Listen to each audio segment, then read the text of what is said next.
அண்மை செய்தியை பார்த்து வருகிறோம்.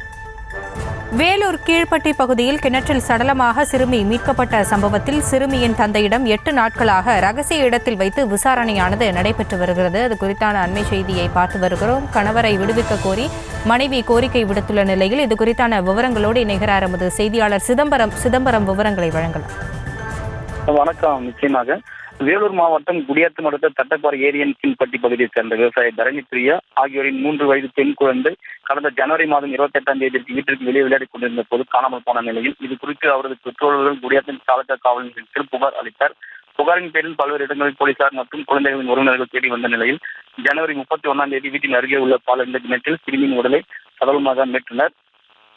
சிறுமி ஜெயப்பிரியா சடலமாக மீட்கப்பட்ட நிலையில் அப்பகுதியில் 100க்கும் மேற்பட்ட போலீசார் மற்றும் தனிப்பிரிவு போலீசார் தொடர்ந்து 5 நாட்களுக்கு மேலாகி விசாரணை மேற்கொண்டு வரும் நிலையில் குற்றவாளி யார் என கண்டுபிடிக்க காவல்துறையினர் திணறி வருகின்றனர். மேலும் போலீசார் கடந்த வெள்ளிக்கிழமை அன்று உயிரிழந்த சிறுமியின் தந்தை தரணியை விவசாய நிலத்தில் வேலை செய்து கொண்டிருந்த போது தனிப்படை போலீசார் அழைத்துச் சென்று ரகசிய இடத்தில் வைத்து விசாரணை மேற்கொண்டு வருவதாகவும், மேலும் கணவரை போலீசார் விசாரணைக்காக அழைத்துச் சென்றது எனக்கு தெரியவில்லை எனவும், எனது வீட்டின் அருகே இருக்கும் ஒருவர் சொல்லித்தான் எனக்கு தெரிய வந்தது எனவும் மகன் அப்பா எங்கே என்று கேட்டுக்கொள்கிறேன். இந்நிலையில் விசாரணையை அழைத்துச் சென்ற தனது கணவரை விசாரணை முடித்துவிட்டு விரைவாக வீட்டிற்கு அனுப்ப வேண்டும் என மனைவி காவல்துறையினருக்கு கோரிக்கை விடுத்து வருகின்றனர். விவரங்களுக்கு நன்றி சிதம்பரம்.